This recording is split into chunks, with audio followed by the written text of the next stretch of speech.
Perhaps this is simply the way things were meant to be.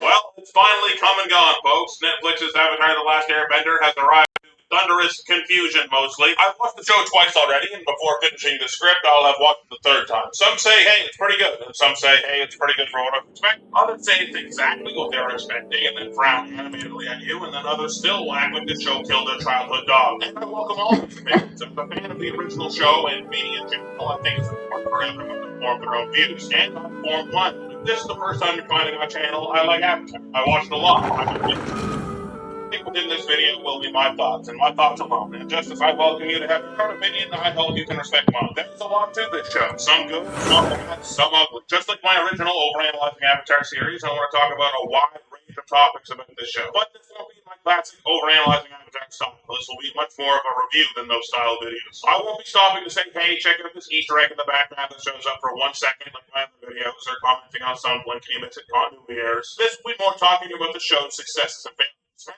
The secret want in the heart of all original show hardcore Avatar: The Last Airbender fans, one they probably won't tell you about. They want to protect this show. They want people to see this and think, oh wow, that was really good. I should check out the cartoon. I have this want as well, trust me. It's my first instinct to dismiss a lot of my criticisms and say, hey, the show was pretty good. But that's not how I do things on this channel. I'm not saying any feelings you have on the live action being a fan of the OG show are invalid. Oh, If it's damn, I a got fan 2 days show, left. it's It better. says double click to skip, but I always double click to skip, and it never skips. I hate it. Years I've garnered enough goodwill for you to already know that I'm going to try to be as fair to the show as I can. When something is good, I'll tell you if it's good. When something is bad, you'll hear about that too. That part stays, no matter the format or the subject of the video. So let's start part 1 of this YouTube series, where I talk about the entire show broadly, not focusing on any single episode. See what I think. I'll be more reviews for individual episodes. Here comes trouble. Born of icy frost, for Rex Lapis! Cover every This single way! one. Lightning, I Sheriff! want to be on the why did they even make it? Why? The first show will obviously never be caught by a remake. Why? You have to be $600 trillion anyone gets out there, it's done. Wait, I just realized. But also, it is Avatar: The Last Airbender, the same IP, so yes, I'm going to be comparing it to the original in some parts. Looking at it as if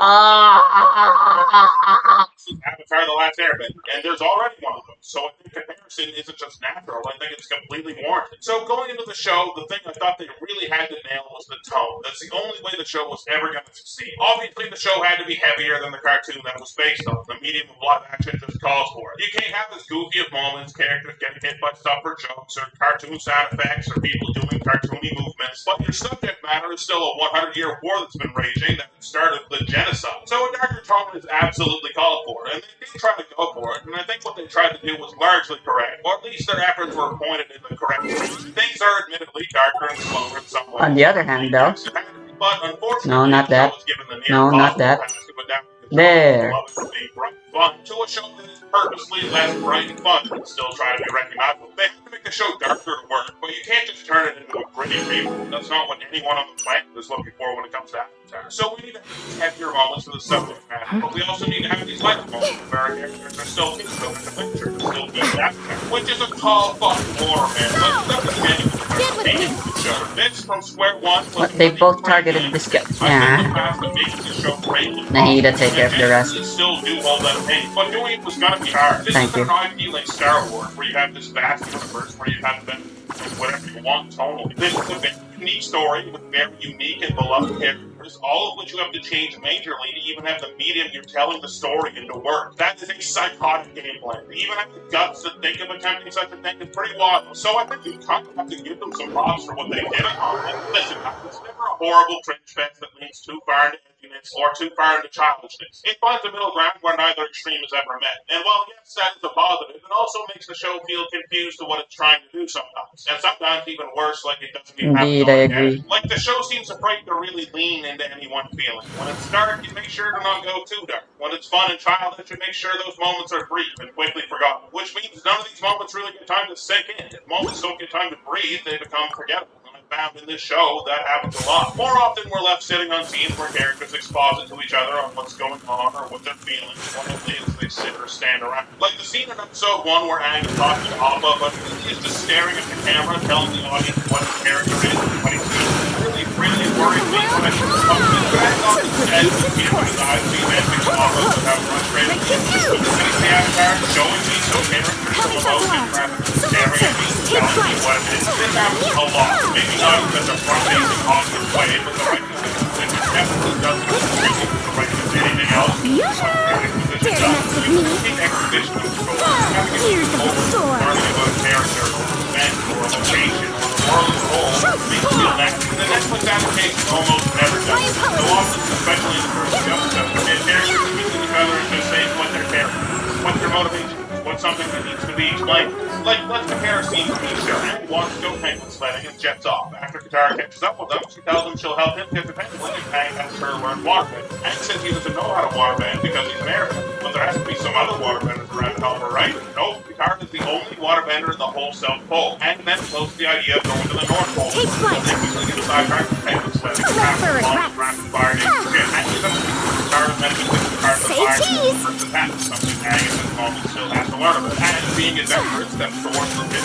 Katara, being inexperienced, very wary of going to the pit, but reluctantly joins it. Alright, lovely. What do we learn? A lot, actually. Aang is a fun-loving kid, loves to goof off, and is pretty confident as well. Katara, despite being inexperienced, is so freaking to learn her craft, she asks a vendor of a different element if he can teach her, leaving us to wonder if she's so experienced she doesn't know that's not how it works, which also very subtly teaches us that's not how it works, or if she's just so hungry to learn, she'll see if she can learn anything from anyone. We then get a fun little bit of world building. Something people do in this world is slide on the backs of these weird-looking penguins. Cool, we don't do that in the real world, it's pretty fun. We think we learn in just a few months that the Fire Nation was here a long time ago. Aang is brave, but probably naive, and Katara holds a lot of trepidation about exploring something that's been sitting not too far from her home her whole life. That's a lot. The first episode of Katara filled to the brim with excellent character writing around excellent world building. Let's compare the scene to the equivalent scene in the live-action show. Just learn of the war through Grant Ring reciting the first lines of the iconic cartoon intro. Katara joins him outside and explains their entire living situation, where their father is, Sokka's role in the village, that the Fire Nation attacked semi-recently, and that boat over there that we've been meandering toward as we walk was part of the Fire Nation's first attacks from a long time ago. Then we have a short scene of Zuko training, and then we cut back to Katara already being inside the robot ship, and Katara trying to walk with it. Katara then exposited some more about why she's the only waterbender and why Sokka doesn't start doing it. That's honestly some crazy mumbo-jumbo you would never hear in the cartoon, and that helps Katara to actually do some waterbending. So we've learned all that Katara has exposited about 6 separate things, making it feel rushed as hell, as well as setting up a bit of her frustrations with Sokka for later. And that's about it for her. We don't really learn about Katara much. We've learned that Aang is so good at bending, his advice actually transcends which element he's talking about. It seems to be applicable to water as well. And that's it. We learn a lot about the setting and the goings-on, but almost nothing about our characters. The dialogue is so bland and designed to just get information across, so we can't possibly glean anything about the people actually delivering the lines. And this problem is apparent through the entire show. So often Aang just stands there saying how he feels rather than being given something to do. Or I guess this is what I'm doing. And each scene that isn't just expository, it feels like it's only there so we can then raise questions to exposit about it in the next or a future scene. Even simple things that should be a line of dialogue Let me seem to have to be whole spend the rest of my conversations. rest Suki's first. whole thing in her episode, besides liking Sokka, is realizing she hates the feeling of being trapped on this island when there's a whole world out there. This could have been accomplished by her saying that Kyoshi Island stays out of the war to stay safe to Sokka early in the episode, and then at the end having her say she knows what she's missing out on now. But unfortunately, we have to have multiple conversations with her mother to say these things out loud so everyone can understand them. And I'm not hating on the Kyoshi episode as a whole. Some of the best storytelling in the whole show takes place there. I like the Sokka and Suki scenes. I think those are the exact kind of storytelling you need in the show. Characters with strong traits bouncing off of each other, not feeling like they have to say everything out loud. Learning about each other, and in turn, the audience learns about both of them. There isn't enough of that. Like, it's not grown out loud when they first heard Lieutenant G say, but We're the 41st. And it's like, bro, I know. I've been watching the show. The show just told me that. And you definitely know that. Why would you say that out loud? Like, a much more natural reaction would be that Lieutenant G just realizes what Zuko did for them silently, right? Like, if people are paying attention, they know what's going on. Like, the show seems to want to explain everything flatly and bluntly, even in situations like this one. My name Some of it I can see why they didn't know. It seems like every episode, especially the macro episode, Repeat the course. Dare to mess with me. there are so many elements present in each story that feel a bit new. Either to new viewers because they're not familiar with the source material, or to old viewers because they're afraid people will be confused by these characters who will never met or because See about same that. story. Like, hello, we're Pale and we're the Monsters. No one works in the cartoons. This is my workshop. We're gonna make all sorts of stuff for the kids. This is my house. Hey, it's really in the war for some reason, but oh wait, hold on. Dare to mess with me. Yeah, you're involved in this plot line too. Oh, it's quite the present as well. They're holding us what we do. And hold on, Zuko's here too. Here's the speed explaining why, even though once again, he Take wasn't flight. in cartoons, but we can do the same back here. Next episode was a bunch of different ones. Actually, I thought that some episodes we would really cut them back and focus on important beats, maybe expand them in an interesting way. But that isn't what they tried to do. They just tried to put as much recognizable shit in each episode as they could. And by putting so many together, there's even more back than there ever was. And I think you can put together that from all of this show feels really, really rushed. Most things fly by at a breakneck pace. We lose a lot of interesting character dialogue because scenes don't last any longer than they need to explain why we're doing the next scene, or to introduce a new character, or to explicitly say what a character is feeling. Character beats can still be touched upon, but don't seem to ever go anywhere. There are a few scenes that I think are actually very good because they take their time. Like, say, the island captured on the road to sea. I think that's one of the best scenes in the whole show, not because it's a close adaptation of the original, but just because it gives a second to feel like it's just a moment in real dialogue. Even though, yes, it's more exposition, it's centered around the character's emotions. It's executed like a real scene. This guy's pissed at Iroh because he's above his head and for killing his brother. It's how that Iroh isn't ashamed of the fact that he's a war, but he's all that thrill and the reality of the situation. And look at this guy. This guy's more protection to this guy than I do the main character. I like the movie table scene for the same reason. In which the show slows down a little bit, get the characterized move, and break the world a little bit. And no, it's not the same as the show, but at least it's something. It seems like when they arrive to the North Pole, for example, feel like they have fucking limited paper to write off. Like, not only does the Water Tribe inexplicably know that the Avatars arrived, which is one of the silliest moments of the whole show, but Arnold, the chief, is there to receive them.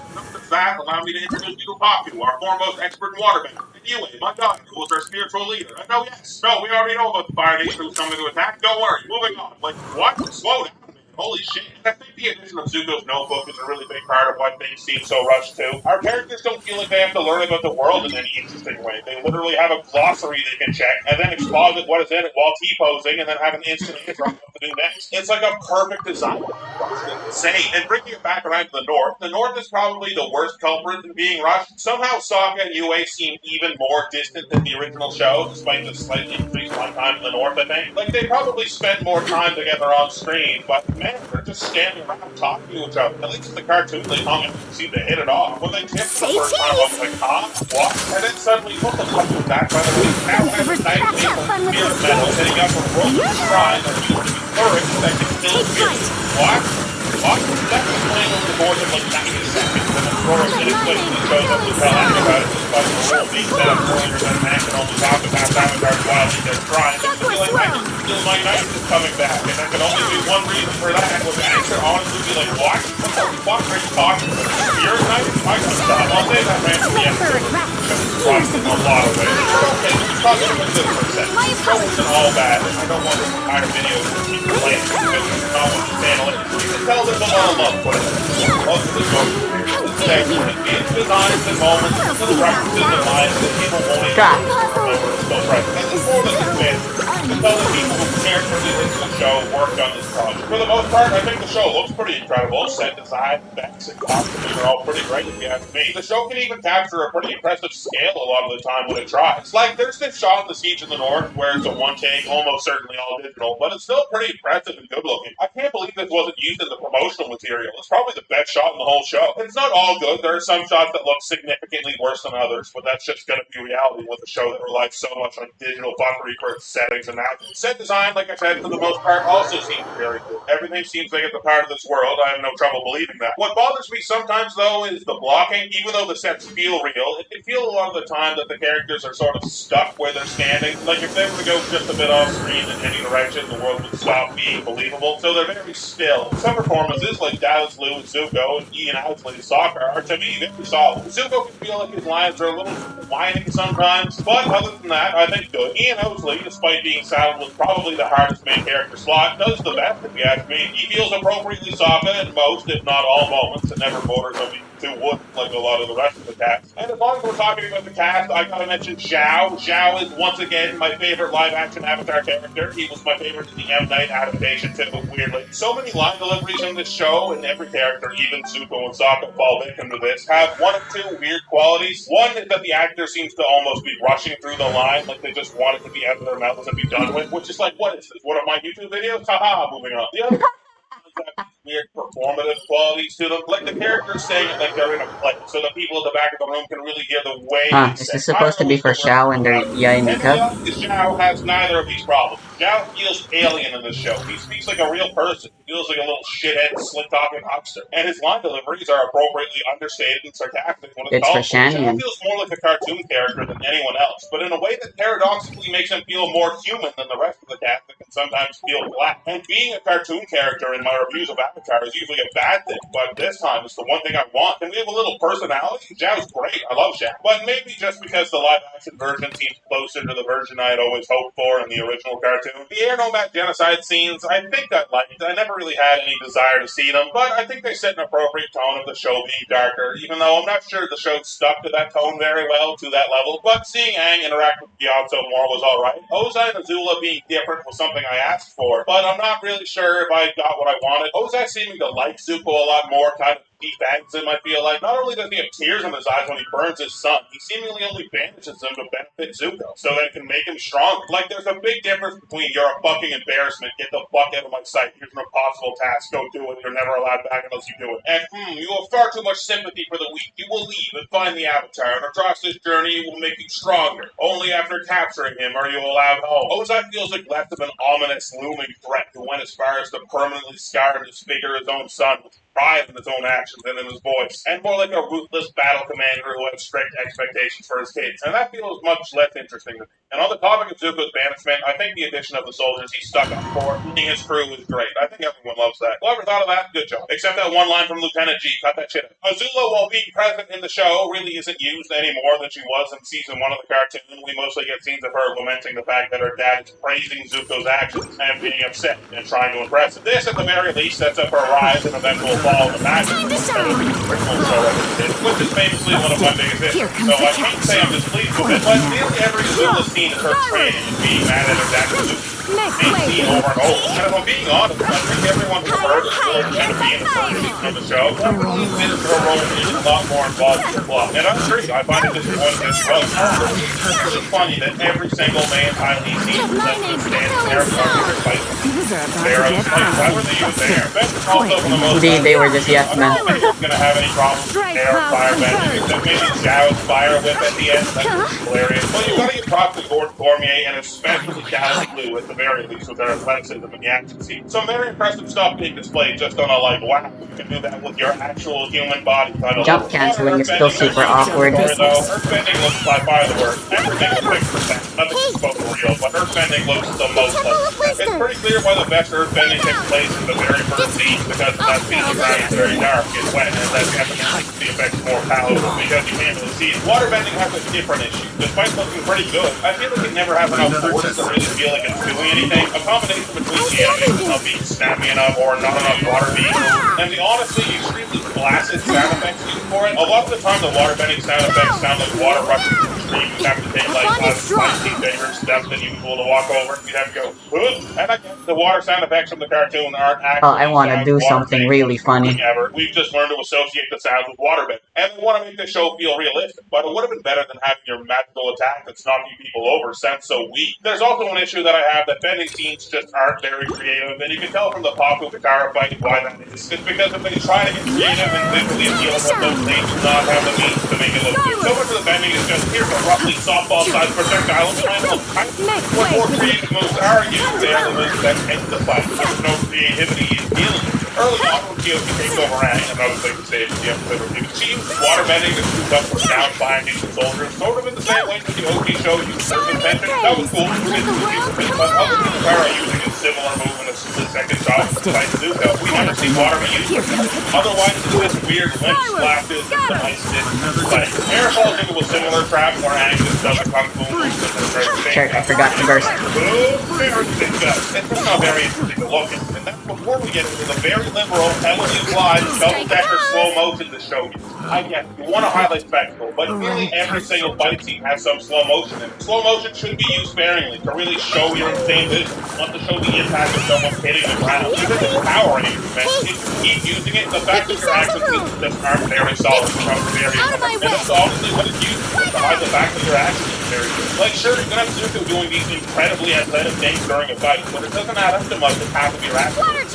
Like, the way they use it, it steals the dynamic and impact of the shot. It doesn't enhance it. And you would really hope a lot of these action scenes would really be a highlight, considering a very large portion of your show is characters standing or sitting around in rooms talking to each other. And that's where another big problem comes from, the talking to each other, the writing, and the line delivery. And before I get into talking about characters and acting, let me say something. I think you can take time out of your day to bully actors on the internet who are kids now and even younger on the film of this. You are a fucking loser. Having your opinions on things is good, whether they're positive or negative. But if you go out of your way to directly harass people you think is do well, you're way past the line. And I think you're a bigger loser if you take in YouTube videos or other forms of review on a show that do such things and somehow feel galvanized to go do the same because someone else on the internet did it first. When talking about this show, in this video, and any other future video, it is never my intent to bring hate down on any actor, child, or adult. But I do think I need to take an extra second to say I'm only ever critiquing the show and never the person behind the character. Like I said, basically everyone in the show has one of the two problems I described earlier sometimes,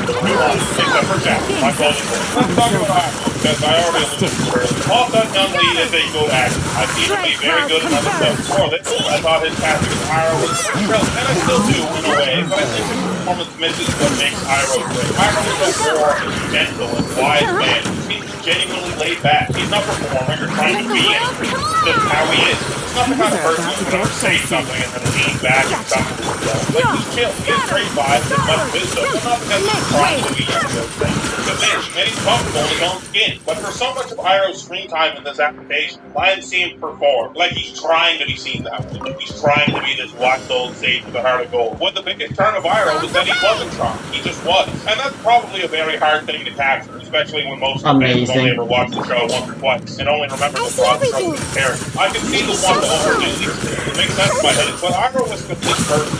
Like the nature died, cracked jokes, had big moves. He had a little bit of What the fuck? Nahida died. He gambled, he shoplifted once, and then looked basically. And those moments helped Iroh feel like he was more than just some wise old sage. He seemed like a guy who could really get along with. He wasn't some parent. His whole character wasn't being Zuko's uncle. But here in this performance, we have no edge. Not that there was much of one to begin with, but truly nothing now. Iroh is one thing here that just seems to be Zuko's biggest fan. I must say, though, the Lieutenant funeral scene was a very nice one. I like that one. It goes a long way to show he is Zuko's boss. Many different things. Now, the other much more present and noticeable issue with the line delivery is that in a rush. Seriously, with full syllables and slurs to swallow, probably at least on a couple lines per episode basis. And that's what for me, the master slurring syllables. Most notably with Aang and Katara, some line deliveries feel wholly uncomfortable and like they're just trying to get the words out. And maybe even like they're embarrassed to be focused on them, like if they're very and with the time, their child actors will get better. Like this causes a lot of scenes to feel flat. Because of that, our characters don't feel like they have a lot of range to their disposition. A lot of lines are delivered in the same cadence. There's not a lot of emphasis on important words. So sometimes even the meanings of lines can catch you and you'd be like, wait, what do you mean by that? And like I said, these are child actors, which means they will need extra direction. Each director signed off on each one of these pages and said, yes, that's the way we're going with. Any failure on a child's part, when they seem to have the chops like these guys do, is at least a failure of direction. And can you blame them for some of these dry-ass lines? Like, there's not a lot you can do to some of this writing. She never wanted to do this to fill my heart. Water jet! That's what I'm wrong with it. Definitely on the side. Not fighting anything with love. Fighting. Temple of Wisdom! How are you supposed to put a ton of characters sorting out exposition and saying how your character feels out loud? I theorized the tone would be the make or break factor for the show, and I may have been tangentially correct, but what it really was the writing. I've already talked about how heavy it is in exposition and how rushed so many things seem to be, but even down to the character writing things The water droplets are hard to aim, and that's definitely another problem with Hydro Traveler. And yeah, skill issue. If you're good then at aiming, then obviously you can get the most out of crowd fights for Hyper Blooms and Virgin teams, but at least for a few of them, there was this big discourse online shortly before the show came out because it was revealed they were toning down the sexist elements of Sokka's character, which was a lie. They removed them entirely, which is fine because the entire convention, including me, took the word toning down and read them as removing entirely anyway. So I guess, good job, we got one right finally. And the big issue with that was that was a negative element to Sokka's character that he grew out of. The original show wasn't sexist. It showed Sokka why being sexist and his beliefs on women were stupid. That's anti-sexist. And removing a beat from a character that's supposed to start in this negative, small-minded place and grow into a character that everyone ends up loving is, I think, a fundamentally bad move. People make dumb arguments like, how are they going to even find out if Sokka isn't sexist? And how is Katara going to reveal him when she gets mad? I'm like, no, you're missing the point. I don't want Sokka to start off as sexist for the plot, not even close, man. They could find Aang's iceberg in a million different ways and I'd be fine with it. I want Sokka to be sexist at the start so we can rise past it, like he did in the cartoon. Newer characters so they're immediately more acceptable to the audience as a whole doesn't make for very good TV. It's like the showrunners were afraid if they made Sokka sexist that after the first episode and he said something stupid, they would be inundated by reviews of live action Avatar is sexist, do not watch. Like, sure, you dodged the initial outrage by people that probably have Family Guy Funny Moments 37 on their other monitors they watch, but you also removed the possibility of having a good message and a solid beat and a character arc. But it also seems like Sokka's character arc that we're used to has sort of been shelved for something else slothways. The writing of character arcs and motivations extends to the rest of the cast as well. Let's talk about Zuko, since we haven't touched on him much yet. Zuko's I'll touch Shannon with Ayaka. Why not? Show, but when looked at a little deeper, I think some elements have once again watered the story down. Zuko is no longer banished for refusing to fight his father in his Agni Kai. In fact, it looked like he was about to get the better of Ozai, which, like, wow, a good villain, guys. Ozai was blasted by a 13-year-old. Zuko is now banished for showing weakness and wanting to save the 41st, failing to strike his father in his Agni Kai, and then still doubling down on protecting the weak while he's healing. Ozai sees this compassion as a weakness and sends Zuko off to find the Avatar to harden him. Now, you could say the subtext is that Ozai still gave Zuko the impossible mission, whether it was to harden him or not, it doesn't matter. He was trying to get rid of Zuko for life. I disagree. I think the cartoon paints the relationship between Zuko and Ozai to be much more even, and Zuko's single-minded obsession there to be much more interesting. Ozai doesn't even seem to really dislike Zuko in this adaptation. Yes, an overbearing father, but not nearly as much as the cartoon. Plus the scenes where Ozai seems impressed with Zuko's efforts, even if it is just to piss Azula off, disarms the tension between them even more. And finally, the Blue Spirit scenes basically right off whatever edge Zuko had to him. He suddenly has this calm conversation with Aang. Oh, just shoot the breeze. No, Zuko should want to fucking go back home, man. Why should he care for Aang to be humanized to him? Have a conversation. Even if they are stuck, Zuko's disarmed. He's gonna go fine. Let's do Katara and Sokka. We'll save that for last. Sokka's biggest character beats were the fact that he was actually a disappointment to his father, or at least that's how he remembered it, and that actually his gifts may be more engineering rather than fighting. Unfortunately, despite being ugly, probably comfortable casting, he doesn't get enough to do. His story is extremely low. Nothing ever really gets a high. The disappointment, and fear, and you, there's no true one. It doesn't seem like his character has any sort of arc at all. You would think that it would be that he takes a leadership role in the story, maybe to play back on his father's but no, he gets a small moment with Han where Han's like, you tell us how Blackbender's fighting or something, but that's as far as it goes. And I know what you're thinking. It's only season 1, his arc is only getting started. But I don't think so, man. Like, they needed this shit to be good. They're not breathing yet. Like, they need to take well. They need to story for them. They need people to like this. But they have that thing that we're talking that haven't been paid off, and maybe they will pay them off if the future exists. But I think most of us are expecting bigger things. Katara at least has some sort of arc, I suppose, but it seems very shallow. Her arc in the show is her confidence growing as her waterbending. Whack. That happens over the course of the first season. And while, yes, Katara does get to be better at waterbending, her confidence seems to stay at the same base level the entire show. In the original show, Katara goes from this to this. And in the live action, Katara goes from this to this. Katara starts off as a character who's hungry to learn anything she can about bending. She leaves her home to find a master in the North. She gets better on her journey. And when she finally gets to the North Pole, she fights for her right to learn. That's truly crazy. Dedicated determination. Katara starts as a character who's frustrated that waterbending The doesn't Temple come of naturally. Wisdom! She leaves her home but Give she it can't me. go back because her My friend name's is starts Sherpa. being hunted. She gets better over the course of her journey, fights for her right to learn from a waterbending master, but then is deemed a master already, despite not seeming to do anything very impressive at all and never receiving any training Everyone whatsoever. begins. Which one seems like a more fulfilling arc? And finally, The bond I is was against strong. skill base when they said they could do with motivation. It seemed like a huge deal to me. Not even the shot makes sense in my head. Can't have the gang out of Cole's new adventure every 20 minutes. Not the episode. Oh, sure, they're immune. They're immune to my hyper boost. My one weakness. That's where the problem lies. Ank's motivation in this show is twofold. His motivation by the Spirit World episode from the original show. He wants to taught this nebulous lesson on how to exactly be the Avatar. He wants to get more goals than Kyoshi, somehow having psychic abilities don't know how to work. Tells him that there will be a horrible attack. Never mind the water tribe knew about the attack before he got there, but maybe Kyoshi also saw that Aang was having Make yourselves enough a for them to win. I'll settle this. Anyway, this means that Aang is totally not going to the Northern Water Tribe to find the water feature. He mentions it one line when he gets there, but this doesn't seem like it matters all that much to him. He is really only going there because of the second division KOC, and that's why the trip had so few stops. Aang does not make any effort to learn waterbending in this show because it takes the entire show for Aang to sort of come to terms with being the Avatar, which strangely is the exact same way the M. Night adaptation, but he actively avoids learning waterbending. Seize the Aang does sky. not bend one molecule of water in season 1 unless you catch being the Avatar. Aang's story is so weird, mixed up with the shit, man. Hardly even parts, and for some reason at the end, ties between the Aang's whole journey was coming to terms with the fact that he's now present day and he has to make the most of it. And that is the reason he doesn't want to learn waterbending, because he's only ever trained the airbender. But the problem with that is that Aang doesn't even run away. He flies off the sink after he learns he's the Avatar and is caught up in the storm. It's literally not even his fault that he got frozen. He didn't even run away. It heavily seemed like he was gonna come back. Like, you do not get the feeling at all that he's leaving, never to return. He didn't run away into the storm in an emotional outburst, trying to actually run away from his responsibilities into horrible weather, not thinking. But over and over, characters yell at him for being a coward. Your journey ends here, Lord of Sand. Your sacrifice is ready. If he did actually run, that would be something to feel guilty over. But he wasn't running. He was just a shitty weapon run. But now a whole half of his army compared to dedication and reckoning with the fact that he's wrestling. Like, it's treated like it's a bit of a vulgar, you know, but it really is brought up a couple times, man. I think they get Aang as dirty as the ball. The rest of what Aang has to do is constantly pass lives and hold on to being the Avatar the one doesn't like it all. And then there's just the moment where he tells Katara the Curse Socket can't fight because he can't lose them like he lost here. And now he agrees with the past Avatar. So his feelings get sorted out in about 10 minutes and we move on. That's what Aang gets to do. I always figured book 1 water was the thing.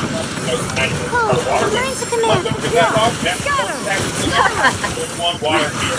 Stray cloud It confirmed. opens running on a lot of it has to do with it. And you know what? My It's apologies. awesome guy with all that down. But I also really like Avatar The Last Airbender.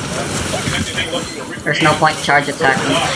The worst thing ever? No, not by a long shot. Some people say a nice adaptation was good time. Would punch Does it Ayaka? progress into being more than just passable, though? That's the question on my mind. And I'm not sure where I sit with it on that level. I guess that's what the single episode or The real challenge begins here. this show means to me. And maybe those videos won't turn out to be 1 episode per video. Maybe it'll be a couple episodes per video. We'll see. But yeah, just looking at the successes and failures and just analyzing with a fine-tooth comb on an episode-to-episode level. Yes, I know I've been going on and on forever, but I will be talking about it more. It's in the name. Hopefully I can get more in-depth on things I've mentioned in this video, as well as smaller talks I want to have as well. Let's try to Hydro. Ayaka already has 80% crit rate with frickin' Blizzard Strayer.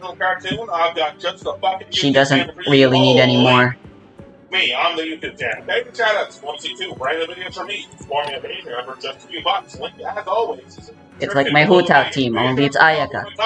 Hey Burner, who went to the spirit world and was the first physical being. I'm pretty sure that means it's objectively weaker. Who survived a whirlpool by simply spinning in the other direction. That's not how whirlpools work, but okay, that's pretty impressive.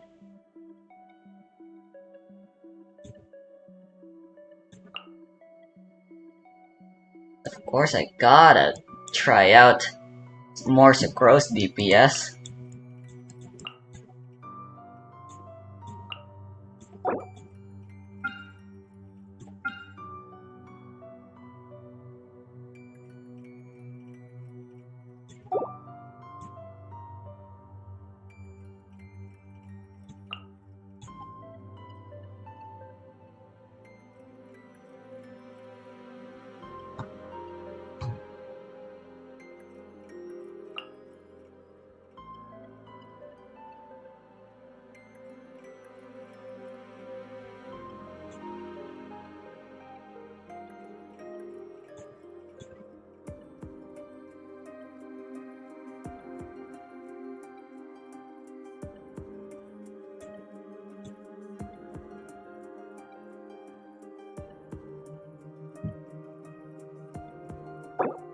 There's some pyro enemies.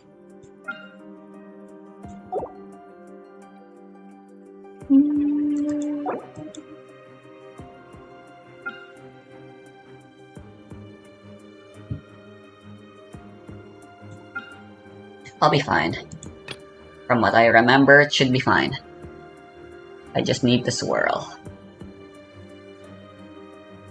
Time to swirl! Time to twirl! Time to swirl! Same thing. Ain't that right, Herta?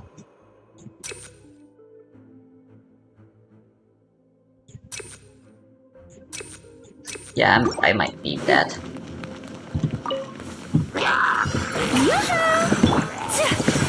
Whirling snow. You guys will not lay a single finger. Oh, skyward. I think I might need to speed up Shanyan's field time so I can get more out of her burst. Not like she needs the 6-second cooldown. Coming out. Sumetsu.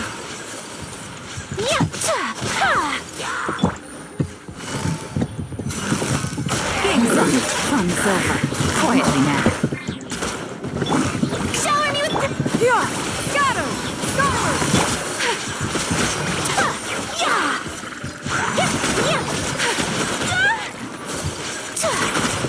Take flight. Busted. I just realized Shanyun isn't using Vivi. Well, she's still doing good. We're still doing good. She doesn't need the Vivi. I believe she has Noblesse, which is basically providing the exact same bonus anyways. Everybody stand back! You're toast! Booba, get them! Animal hypostasis and your truth repeats its course. Too late for regrets. Wow, that was fast. I didn't have time to regain energy.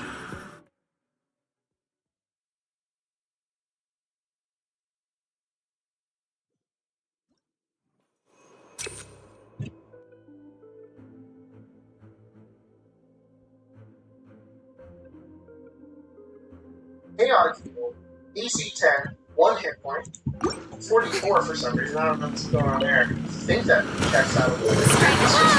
Let the world come on! Gotcha. Things are about to get dicey. Quietly. Skyward! Make way for the... Whirling snow! Embrace the ice!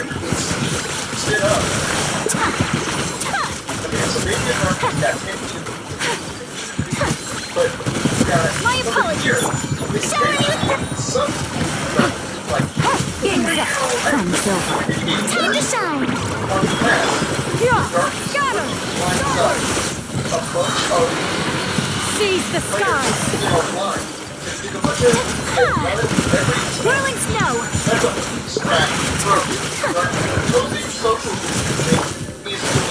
Gotcha! Busted! Here comes the catch! Let my name echo in song! Scatter! Skyward! Sure. Take flight! Coming Santo Art! Sumetsu!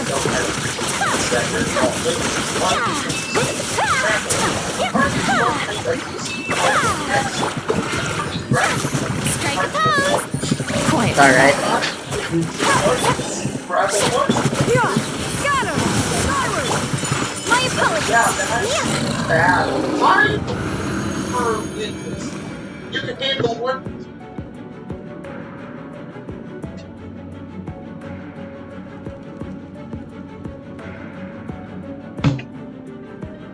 Where's your chair? Oh, wow! Oops. Where did that come from?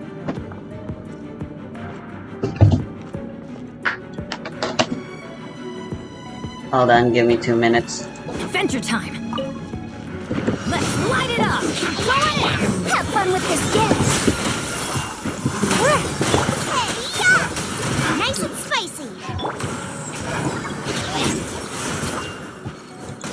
Attraction test! Stay clear! Enhanced animal modules! Everybody stand back!